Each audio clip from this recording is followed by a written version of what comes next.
तो यहाँ हम अध्ययन करेंगे दो चर वाले रैखिक समीकरण का। अध्याय 3 है और ये जो हम अध्ययन कर रहे हैं ये है इसकी दो चर वाले रैखिक समीकरण युग्म द्वारा निरूपित रेखाओं के व्यवहार और हल के अस्तित्व के बारे में, जो कि मोस्ट इम्पॉर्टेंट है। इससे एक विकल्प और एक प्रश्न 2 नंबर का जरूर ही आता है। तो चलिए इसका अध्ययन करते हैं। तो सबसे पहले हम रैखिक समीकरण जो दो चर वाला होता है उसका व्यापक रूप देखते हैं, जो कि होता है a1x धन b1y धन c1 बराबर 0 और दूसरा समीकरण है a2x धन b2y धन c2 बराबर 0। यहाँ पे अब देखिए 3 स्थितियाँ निर्मित होती हैं। जब सबसे पहली स्थिति है जो है जब हमारे पहले दो अनुपात a1/a2 और b1/b2 बराबर नहीं हों। यहाँ स्थिति 2 इसलिए बोल रही हूँ कि या तो ये दोनों बराबर होंगे या बराबर नहीं होंगे। तो जब बराबर नहीं हो तो रेखाएं कैसी होती हैं? प्रतिच्छेदी होती हैं, अर्थात सिर्फ एक ही बिंदु पे काटती हैं, प्रतिच्छेदी होती हैं। और एक बिंदु पे काट रही हैं तो हल भी कितने होंगे? एक ही हल होगा। अतः इस समीकरण निकाय का एक अद्वितीय हल होता है एवं ये समीकरण निकाय संगत होता है। ये समीकरण का एक हल होता है और कैसा होता है? ये संगत होता है। इसमें आपको इस तरीके से प्रश्न आता है, अनुपात दिया जाएगा और पूछ सकते हैं कि बताइए रेखाएं कैसी होंगी, तो आपको बताना है प्रतिच्छेदी। या फिर हल के बारे में पूछा जाता है कि इस स्थिति में समीकरण के कितने हल होंगे, तो आपको लिखना है एक अद्वितीय हल।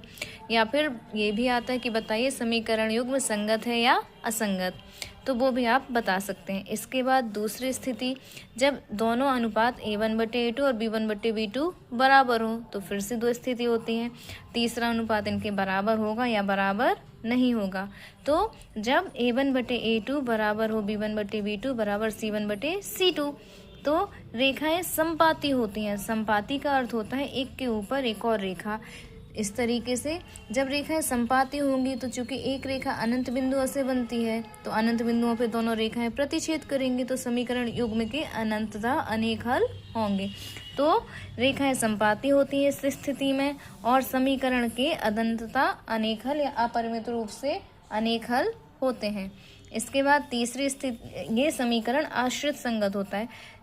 किताब में चूंकि इसके लिए संगत ही प्रयोग किया है जब हम सवाल करते हैं, पर आश्रित संगत इसलिए लिखा है मैंने कि जो 2024 का प्रश्न पत्र आया था उसमें विकल्प में हमें आश्रित संगत ही दिया गया था।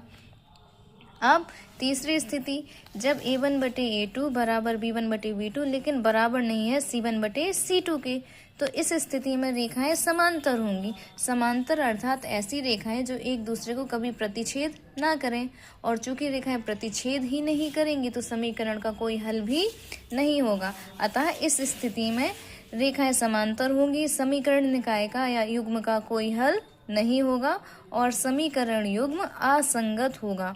तो ये तीनों स्थिति बहुत ही इम्पोर्टेंट है और ये परीक्षा में जरूर ही आती है, 100% आती हैं। तो आपको इन तीनों स्थिति को याद रखना है। इससे संबंधित सवाल भी आते हैं जो कि आप किताब में हल कर सकते हैं।